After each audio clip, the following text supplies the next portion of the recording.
अमित शाह जी को हम कहेंगे कि अमित शाह जी, आप सिविल ड्रेस में बिना ये बताए हुए कि हम भारत सरकार के गृह मंत्री हैं, बिहार के जिस कोना से चलिए, रात के 2 बजे, 3 बजे, 4 बजे अगर कोई रोक दे आपको, तो हम कहेंगे कि बिहार में कोई जंगल राज। भारतीय जनता पार्टी के सर्टिफिकेट की जरूरत नहीं है। नीतीश कुमार जी के सरकार को बिहार के जनता के सर्टिफिकेट की जरूरत है। रात के 12 बजे, 1 बजे, 2 बजे, 3 बजे, जब उनका मन करे, बिना ये बताए हुए कि हम गृह मंत्री हैं, ऑर्डिनरी गाड़ी पर बैठ के कहीं से कहीं रात यात्रा कर लें, अगर कोई इनको रोकेगा तो वो कहेंगे कि भय का माहौल है। तो जरा इस पर भी कुछ बोलते कि हमारे जो चेला चपाटी लोग हैं वो देश को लूटने में लगे हुए हैं। केंद्र में मोदी सरकार रहे या कहीं रहे, बिहार के लोग ऐसे भी नहीं डरते। 2005 से आज तक 17 साल के शासन काल में बिहार में अमित शाह जी को हम कहेंगे कि अमित शाह जी, आप सिविल ड्रेस में बिना ये बताए हुए कि हम भारत सरकार के गृह मंत्री हैं, बिहार के जिस कोना से चलिए, रात के 2 बजे, 3 बजे, 4 बजे अगर कोई रोक दे आपको, तो हम कहेंगे कि बिहार में कोई जंगल राज है। तो क्या राजनीति की बात करते हैं? बिहार में मंगल राज है। अमित शाह जी के कहने से वहां जंगल राज हो जाएगा? भारतीय जनता पार्टी सर्टिफिकेट देगी? भारतीय जनता पार्टी के सर्टिफिकेट की जरूरत नहीं है। नीतीश कुमार जी के सरकार को बिहार के जनता के सर्टिफिकेट की जरूरत है, और बिहार की जनता उनको हर बार सर्टिफिकेट दे रही। सर, अमित शाह ने कहा है कि लालू यादव के गोद में नीतीश कुमार बैठ गए हैं और पूरे बिहार में भय का माहौल है। अरे अभी तो हमने बताया, तो भय का माहौल आपको क्या समझ में आया? अभी हम क्या बोले? अभी हमने कहा कि अमित शाह जी रात के 12 बजे, 1 बजे, 2 बजे, 3 बजे, जब उनका मन करे, बिना ये बताए हुए कि हम गृह मंत्री हैं, ऑर्डिनरी गाड़ी पर बैठ के कहीं से कहीं रात यात्रा कर लें, अगर कोई इनको रोकेगा तो वो कहेंगे कि भय का माहौल है। लेकिन एक बात जान लीजिए कि अमित शाह जी की रैली जो पूर्णिया में हुई है, उसका बड़ी दिन से प्रचार चल रहा था, भारी उसका तूफान मचाया गया था। हम लोग को लगा कि भाई कुछ न कुछ बोलेंगे, देश की जो ज्वलन समस्याएं हैं उस पर कुछ बोलेंगे। तो यहां तो खोदा पहाड़, निकली चूहिया। वही महंगाई पर एक शब्द नहीं उन्होंने बोला। आज देश का ज्वलन समस्या है महंगाई। आज देश के लिए ज्वलन समस्या है बेरोजगारी। महंगाई चरम पर है, रोजगार आप किसी को दे नहीं रहे, रोज रोजगार छीन रहे हैं।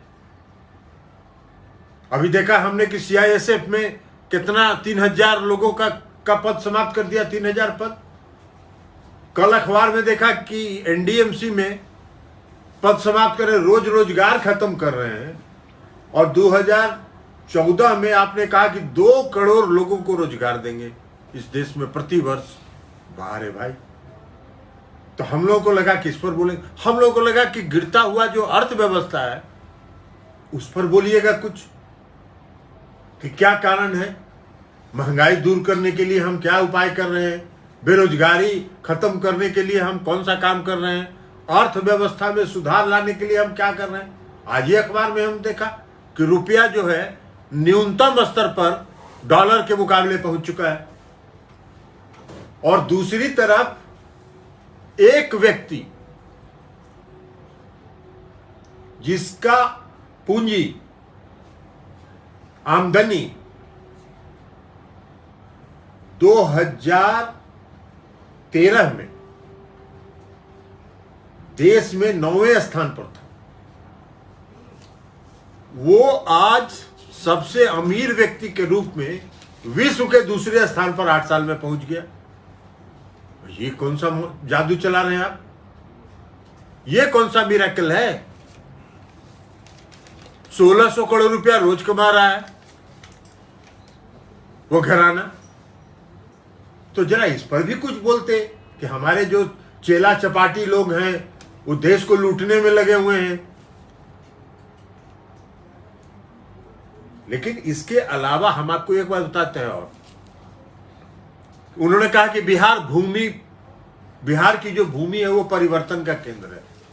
पर तो बिहार की भूमि तो परिवर्तन का केंद्र है ही, और इस बार भाजपा मुक्त भारत के गठन का भी केंद्र बिहार ही बनेगा। तो इसलिए है, इसमें कहां कोई दो राय नहीं। उन्होंने कहा कि नीतीश कुमार जी ने धोखा दिया। अरे नीतीश कुमार जी ने धोखा दिया आपको? नीतीश कुमार जी ने आपको धोखा नहीं दिया। आपने नीतीश कुमार जी को के खिलाफ साजिश की, आपने नीतीश कुमार जी के खिलाफ षड्यंत्र किया, आपने नीतीश कुमार जी के पीठ में छुरा भोंकने का काम किया 2020 के विधानसभा के चुनाव में। 2019 तक तो आप ठीक ठाक रहे, इसलिए कि 2019 के चुनाव में आपको बनना था प्रधानमंत्री, तो इसलिए हम लोगों ने ठीक ठाक रहे। 40 में हम 39 सीट जीते बिहार में। लेकिन 2020 में जैसे ही अब आपको लगा कि अब हमको तो जरूरत है नहीं, तो आपने नीतीश कुमार के खिलाफ साजिश की, नीतीश कुमार के लिए खिलाफ षड्यंत्र किया। एक क्षेत्रीय दल के उम्मीदवार के रूप में भारतीय जनता पार्टी के लोगों को आपने बेच दिया। भारतीय जनता पार्टी के जो नेता थे वो उस क्षेत्रीय दल के उम्मीदवार बने। भारतीय जनता पार्टी के एक एक कार्यकर्ता उस क्षेत्रीय दल के साथ खड़े थे। हमारे कार्यकर्ता, जनता दल के कार्यकर्ता भारतीय जनता पार्टी को जिताने में लगे थे, इसलिए कि हम ईमानदारी में विश्वास करते हैं। और आपके जो कार्यकर्ता थे वो जनता दल यू को हराने में लगे हुए थे। तो ये तो आपका चरित्र था। तो विश्वासघात तो आपने किया, धोखा तो आपने दिया, षड्यंत्र तो आपने किया, साजिश तो भारतीय जनता पार्टी ने नीतीश कुमार जी के खिलाफ की। तो सर जो बार बार बीजेपी कह रही है सर कि षड्यंत्र अगर करना होता तो उनके राष्ट्रीय अध्यक्ष जाकर नहीं कहते कि 24 और 25 में नीतीश कुमार आधी बात बोलते हैं। यही तो है, उनका एक चेहरा दिखाने वाला है और एक चेहरा मुंह में राम बगल में छुरी। मुंह में राम राम करते हैं और बगल से छुरी चला के नीतीश कुमार जी के पीठ में भोगते हैं। आपका भी नाम लिया था उन्होंने, खासतौर से आपका नाम नहीं कहा, खासतौर से चारा घोटाले को लेकर के जो आपने मुद्दा उठाया था उसका जिक्र किया है। अरे उन्होंने यह भी कहा कि लालू जी से मिल गए नीतीश कुमार जी, सामाजिक विचारधारा। अरे तो दोनों सामाजिक विचारधारा के हैं, कहां आपको पता? लालू जी भी और नीतीश जी भी। डॉक्टर लोहिया, कर्पूरी, जयप्रकाश नारायण के आंदोलन से आए, लोहिया के आंदोलन में इसके साथ जुड़े रहे, समाजवादी विचारधारा के थे। तो गलती से 2017 में हम लोग भूल बस सांप्रदायिक विचारधारा में फंस गए थे, ये हम लोग की भूल थी। और फिर से वापस समाजवादी विचारधारा में आ गए। तो इसलिए समाजवादी विचारधारा के दोनों हैं, नीतीश जी भी हैं, लालू जी भी हैं। आपने कहा कि नीतीश कुमार पीएम उम्मीदवार बने हुए, नीतीश कुमार कभी पीएम के उम्मीदवार नहीं है। ये बार बार हम लोगों ने कहा कि नीतीश कुमार जी प्रधानमंत्री के उम्मीदवार नहीं है, विपक्षी एकता के सूत्रधार होना चाहते हैं और विपक्षी एकता के से ही भाजपा मुक्त भारत का निर्माण होगा और उस मुहिम में आप लगे हुए हैं। आप नए नए नेता बने हैं, ये अमित शाह ने कहा है। हम नेता बने हैं कब, ये अमित शाह को क्या मालूम है? अमित शाह जी ने अपना परिचय न बतावे कि वो नेता कब से बने, वो राजनीति में कब आए। हम तो 1974 के आंदोलन से आए हैं। तो हमको अब अमित शाह जी के सर्टिफिकेट की जरूरत है। हम जेपी आंदोलन में रहे हैं। अमित शाह जी कहाँ थे, कब बने नेता? वो अपना इतिहास भूगोल बनाए कि हम कब नेता बने। हम तो शुरू से नेता हैं, 1974 से नेता हैं, छात्र आंदोलन से नेता हैं। सर उन्होंने कहा कि 2014 में 2 सीटें जेडीयू को मिली थी 2024 का जो चुनाव होगा वह टेलर होगा, 2025 का चुनाव पूरी फिल्म होगी और बीजेपी बहुमत के साथ। ये तो टेलर वो देखे थे ना 2015 में, और पूरा फिल्म भी देख लिए और टेलर भी देखे थे। 2015 में इस देश के प्रधानमंत्री ने एक राज्य के विधानसभा के चुनाव में 42 आम सभा की थी, 42 आम सभा की थी और सीटें आई 53। तो टेलर भी देख लिए थे और पूरा फिल्म भी देख लिए थे। और वह भी हम लोगों ने देखा है कि 2015 में चुनाव परिणाम आने के पहले यही जुमलेबाज गृह मंत्री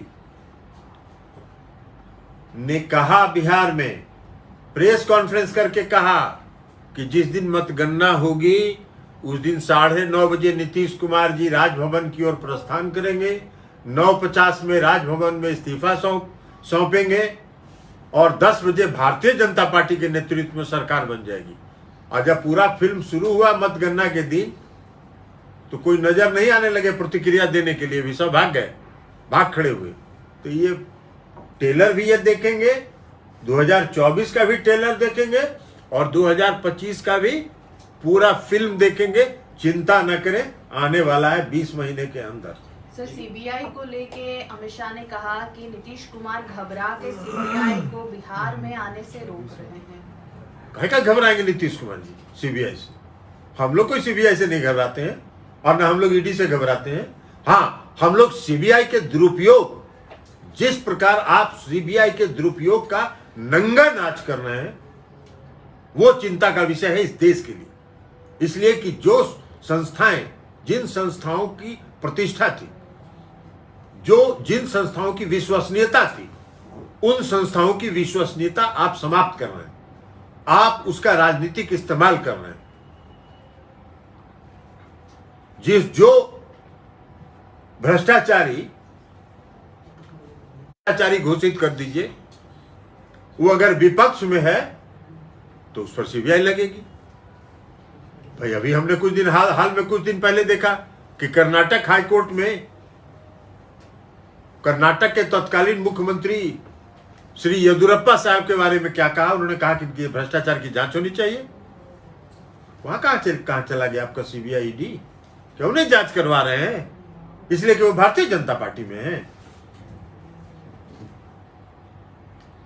आप नैतिकता का पाठ सिखा रहे हैं।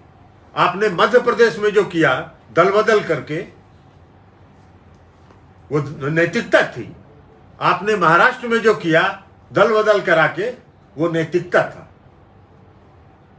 आप जो दिल्ली में प्रयास करने का आप असफल आपने प्रयास किया, वो नैतिकता था। आप अभी झारखंड में जो अस्थिरता का माहौल पैदा किए हुए हैं, वो आपका नैतिकता है। वाह, गजब नैतिकता का आप परिभाषा नया बना रहे हैं, नए ढंग से नैतिकता को परिभाषित कर रहे हैं, भ्रष्टाचार को नए ढंग से परिभाषित कर रहे हैं। जो भाजपा में है वो एकदम स्वच्छ छवि का है और जो विपक्ष में है वो भ्रष्टाचारी है।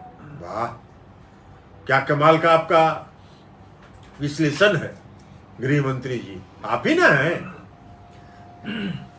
जब 2014 के चुनाव में प्रधानमंत्री जी ने कहा कि हम 2 करोड़ लोगों को रोजगार देंगे, हर व्यक्ति के खाते में 15 लाख रुपया पहुंचा देंगे, और चुनाव के बाद एक टीवी के इंटरव्यू वाले में जब आपसे पूछा गया कि इन वादों का क्या हुआ, तो आपने कहा कि चुनाव के टाइम में बहुत सारे जुमला बोले जाते हैं। तो आप तो पुराने जुमलेबाज हैं, आप तो घोषित जुमलेबाज हैं और दूसरे को सर्टिफिकेट दे रहे हैं। अरे अपने आप के पहले अपने गिरवान में झांक के देखिए और तब दूसरे पर उंगली उठाने का काम करिए। पीएफआई का भी एक केंद्र है सर बिहार, इस तरीके के आरोप केंद्रीय मंत्री से लेकर लगातार उनकी सभा के पहले कई जगहों पर छापे मारे गए और कहा गया कि मुस्लिम तुष्टि की राजनीति कर रहे हैं वहाँ। कोई मुस्लिम तुष्टिकरण की राजनीति नहीं कर रहा है। जहां भी आप कोई इस तरह की बात होती है, राज्य सरकार उसमें पूर्ण सहयोग करती है, लेकिन आप इसके नाम पर आप अगर सांप्रदायिक भेदभाव करेंगे, आप देश में सांप्रदायिक सद्भाव को खत्म करने का प्रयास करेंगे, तो हम लोग उसके पक्ष में नहीं है, हम उसके खिलाफ हैं। अमित शाह ने सब नीतीश कुमार को बोला कि सबको धोखा देते रहे हैं अब तक, रामविलास पासवान को, जॉर्ज फर्नांडिस, शरद यादव को, आरजेडी लालू प्रसाद यादव को, बीजेपी को। वह नीतीश कुमार जी 1996 में राष्ट्रीय जनतांत्रिक गठबंधन में शामिल हुए थे और 2013 तक एनडीए में वो रहे, 17 वर्षों तक। और उस समय श्रद्धेय अटल जी और श्रद्धेय आडवाणी जी राष्ट्रीय जनतांत्रिक गठबंधन का नेतृत्व कर रहे थे। 17 वर्षों में किसी ने कोई सवाल नहीं उठाया और एक सेकंड के लिए भी कोई समस्या किसी के साथ भी नहीं खड़ी हुई। सभी दल आपसी सद्भाव के साथ राष्ट्रीय जनतांत्रिक गठबंधन में थे और धोखा नीतीश जी ने नहीं दिया, धोखा आपने दिया। आपके धोखा और आपके षड्यंत्र और धोखेबाजी के चलते आज राष्ट्रीय जनतांत्रिक गठबंधन में एक भी पार्टी नहीं है।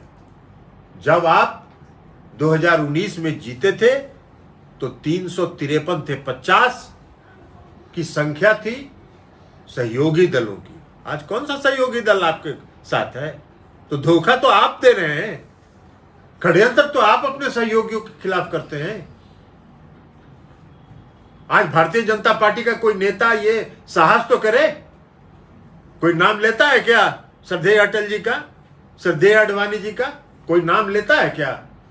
जो नाम लेगा उसको बाहर का रास्ता दिखा दिया जाएगा। भारतीय जनता पार्टी में अभी कब्जा है 2 आदमी का, उनका स्तुति करो, नहीं स्तुति करोगे तो बाहर विदा कर दिया जाएगा। ये तो है। अमित शाह कहें कि नीतीश कुमार का एक ही नीति है, न उन्हें सुशासन से कोई मतलब है, न विकास से, सिर्फ उन्हें कुर्सी से मतलब है।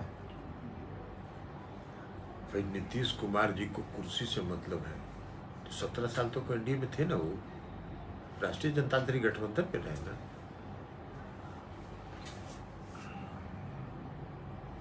आपको कौन चीज से मतलब है? अमित शाह जी को कौन चीज से मतलब है? एक आदमी को दरकिनार कर रहे हैं। जो सीनियर लीडर है बीजेपी के, सबको धीरे धीरे कतर रहे हैं।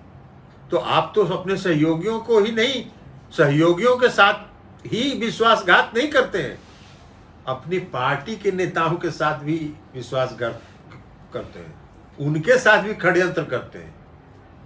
आप अपना चरित्र देखिए ना, अपने गिरबान में झांक के देखिए, दूसरे के गिरबान में झांकने की जरूरत नहीं है। 2 सवाल है सर। एक तो अक्टूबर में बरौनी खाद कारखाना का प्रधानमंत्री उद्घाटन करने जा रहे हैं और अब बीजेपी के शीर्ष नेताओं का दौरा बिहार में पड़ रहा है।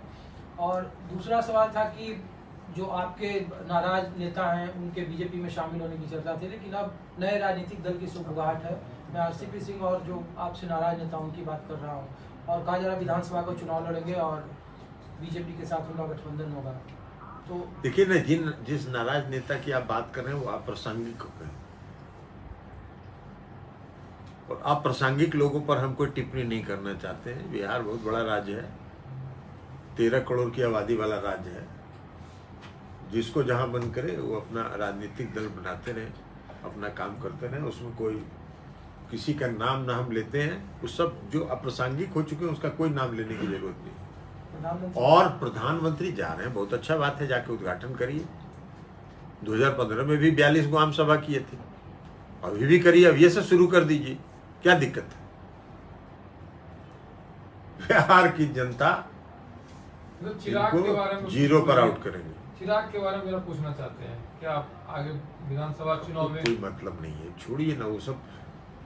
अब जो अप्रासंगिक हो चुके हैं